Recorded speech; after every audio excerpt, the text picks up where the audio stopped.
Bonjour à tous et bienvenue sur cette nouvelle vidéo. Aujourd'hui, je vous retrouve pour une petite session de questions-réponses. J'ai demandé à mes abonnés sur Insta de me poser des questions via un lien où ils pouvaient le faire en anonyme. Et j'en ai sélectionné 5 d'entre elles. Alors pourquoi 5? Parce que je veux pas que la vidéo s'éternise, que je veux quand même donner des réponses un peu construites, pas bâclées. Et que donc, pour pas que ça fasse trop long et que ce soit trop indigeste, j'en ai sélectionné que 5. J'ai gardé les autres questions pour une prochaine vidéo au cas où. Merci à ceux qui ont participé du coup. Et tout de suite, on commence avec la première question. Que t'est-il arrivé? C'est une question qui revient très fréquemment. Alors, je vais faire une réponse très brève, pour la simple et bonne raison qu'en fait, c'est une question à laquelle je vais devoir répondre plus longuement sur une vidéo qui lui sera dédiée. Plus tard, quand je serai un peu plus à l'aise ici, je le ferai, mais plus tard. Tout ce qui gravite autour de mon accident est très très compliqué. Pas forcément à aborder, c'est pas ça, mais l'histoire en elle-même est très lourde et très compliquée.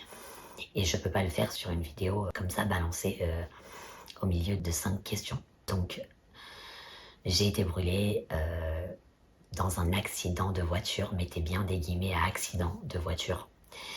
Je vous en dirai plus le moment venu, mais voilà, pour faire court, on va dire que c'est ça. Il y a eu un incendie et voilà, c'est tout ce que je vous dirai pour l'instant. J'avais 7 ans, voilà, j'avais 7 ans quand ça a eu lieu. Alors je suis désolée de donner une réponse aussi peu construite, mais ça nécessite de la réflexion pour moi de savoir comment vous le raconter, donc je le ferai en temps et en heure. As-tu fait des études de dessin ou pris des cours? Pour ceux qui ne me suivent pas sur Insta, qui me découvrent là sur la chaîne, je dessine. J'aime beaucoup dessiner. Je me débrouille pas trop mal. Mais du coup, non. Pour répondre à la question, je n'ai jamais pris de cours de dessin. Je n'ai pas fait d'études dans le domaine. En fait, j'adore depuis toujours suivre les comptes Insta d'artistes. Je suis tellement impressionnée à chaque fois par ce qu'ils créent.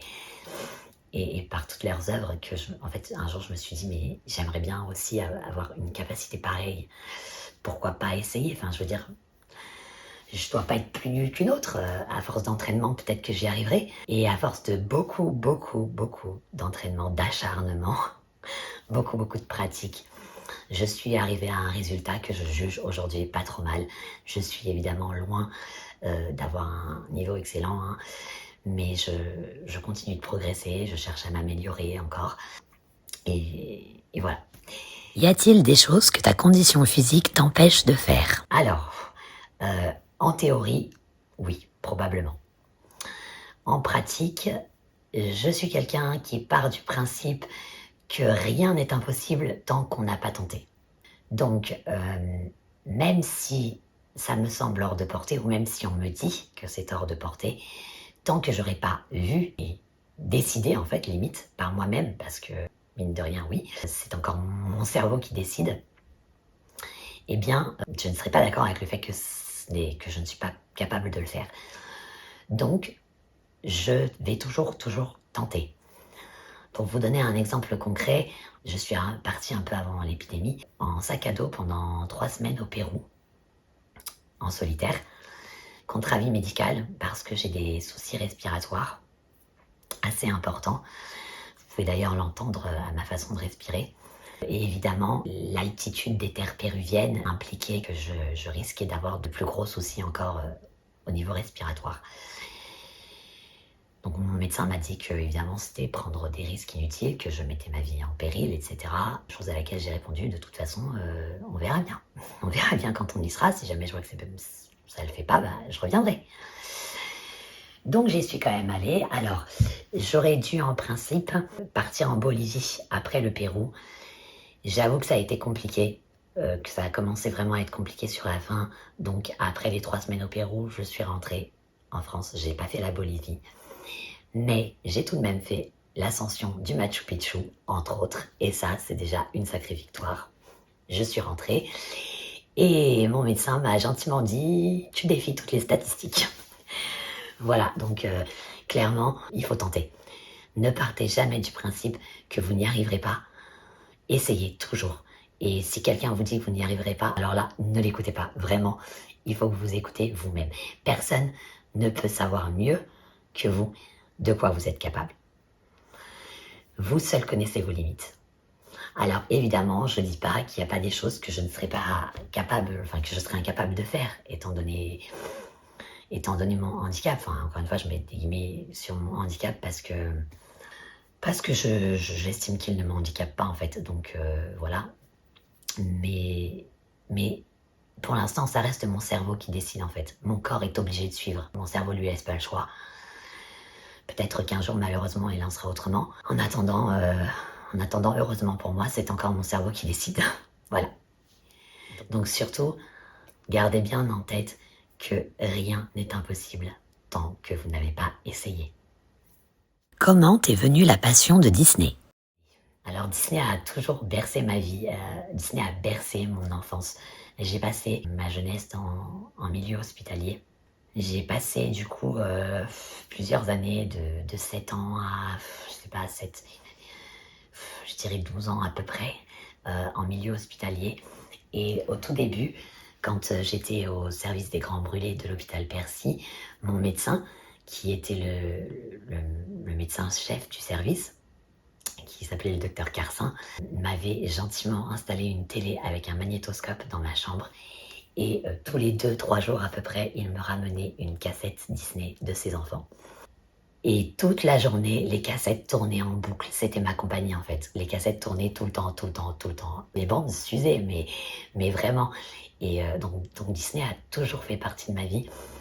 J'ai une valeur sentimentale très forte à Disney parce que ça a été mon cocon en fait, tout simplement. Voilà. Donc encore aujourd'hui, évidemment, je porte Disney dans mon cœur. Et même si aujourd'hui j'ai grandi, je regarderai toujours les Disney avec une innocence enfantine.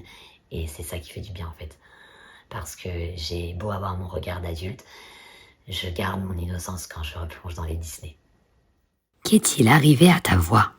Alors, sans vous faire un cours d'anatomie, il faut quand même que je vous explique un minimum comment fonctionne le larynx. Le larynx, c'est l'organe qui va vous servir à parler, à avaler, enfin à vous nourrir, à respirer. Un indispensable à bien des égards, somme toute. Mon larynx à moi a été complètement détruit à cause des intubations ou d'une intubation prolongée, on ne sait pas trop. Mais en tout cas, à cause des intubations que j'ai subies liées à l'accident, après l'accident du coup, j'ai le larynx dans un état catastrophique et j'ai les cordes vocales qui ont été paralysées. Me direz-vous, comment parles-tu si tes cordes vocales sont paralysées? Eh bien, c'est encore une fois la preuve flagrante que le corps humain est merveilleux et qui nous fait des prouesses assez hors normes. Donc avant de vous expliquer ça, il faut aussi que je vous explique du coup que vos cordes vocales. Donc, quand vous parlez, vos cordes vocales, elles s'ouvrent, elles se ferment, elles s'ouvrent, elles se ferment, c'est ce qui produit le son. Et en fait, du coup, vu que mes cordes vocales à moi, elles sont paralysées, alors j'ai la chance qu'elles ne soient pas paralysées quand elles se touchent en fait. Et sinon, je ne serais plus là pour vous parler puisque l'air ne circulerait plus. Elles sont paralysées à quelques millimètres de distance. C'est aussi pour ça que j'ai ces problèmes respiratoires. J'ai une sténose laryngée sous-glottique qui obstrue 85% de la lumière. Ce qui veut dire que c'est quasiment la totalité en fait. Pour vous expliquer grossièrement, j'ai l'espace d'une mine de crayon à papier pour respirer. Ça, c'est les jours où ça va. Les jours où je suis enrhumée, où j'ai le larynx un peu inflammé, là je peux vite me retrouver en détresse respiratoire. D'ailleurs, comme vous pouvez l'entendre à ma respiration, le filet d'air qui passe le long de la paroi des cordes vocales est vraiment minime. D'où cet essoufflement en continu. Dark Vador sort de ce corps. Et du coup, donc mes cordes vocales étant paralysées, elles ne produisent plus de son. Ce qui produit le son dans ma voix, ce sont mes deux cartilages. On a sur le côté des cordes vocales des petits cartilages qui s'appellent les aryténoïdes. Et ces aryténoïdes-là, en fait, en battant légèrement contre les cordes vocales, elles produisent des vibrations. Et ce sont ces vibrations-là qui vont produire le son. Donc ce n'est pas du son, à proprement parler, c'est des vibrations. Voilà, ma voix est composée de ces mouvements-là, en fait, de ces petites vibrations-là. C'est pour ça que j'ai ce timbre de voix rocailleux. Et c'est également pour ça que ma voix sera toujours sur le même octave. Elle ne peut pas changer. Je ne peux pas aller dans les aigus, je ne peux pas aller dans les tons plus graves et je ne peux pas crier. Je ne suis pas capable d'avoir une tonalité plus élevée. Si je crie « Ah ! Ah !» le maximum que je peux faire, c'est ça. C'est parce que ce n'est pas une voix. C'est juste des vibrations. Voilà d'où vient cette voix. Pourquoi aimes-tu autant l'automne? Alors oui, si vous me suivez sur Insta, clairement, vous avez compris que j'adorais l'automne. Je voue une passion extrême et infinie à l'automne. Parce que l'automne est poète, l'automne est renaissance, l'automne est calme et volupté. Je suis quelqu'un déjà d'ordinaire qui est extrêmement cosy. J'adore être chez moi, j'adore être calé sur mon canapé avec un plaid, un bouquin dans la main et une tasse de thé fumante sur la table basse, que je finis toujours par boire froide d'ailleurs. Et, euh, et l'automne est propice à ça, tout simplement, à ces moments cocooning, à l'introspection, au calme, à la remise en question. Et puis ces teintes, vous voyez bien ces teintes, on ne peut pas être indifférent à toutes ces teintes jaunes, ocre, dorées, c'est tellement beau. Et j'aime ce que l'automne représente aussi parce que pour moi, vraiment, l'automne symbolise la renaissance. Vous voyez, c'est ces feuilles mortes qui tombent des arbres pour repousser après, beaucoup plus belles encore. C'est ça l'automne, vous voyez, lâcher prise pour mieux renaître ensuite. Donc oui, je suis une férue de l'automne et c'est vraiment ma saison chouchou. Et bien voilà, on va terminer cette vidéo sur cette jolie note puisque les questions sont terminées. Je vous remercie d'avoir regardé, j'espère que la vidéo n'aura pas été trop longue, encore une fois, j'essaye de faire bref. Je m'excuse aussi si je regarde pas souvent l'objectif, si j'ai tout le temps un peu les yeux en vadrouille. J'ai encore du mal à me concentrer sur l'objectif, mais je vais pratiquer, je vais m'entraîner là-dessus. En tout cas, merci encore d'avoir regardé la vidéo et n'hésitez pas à revenir pour les prochaines.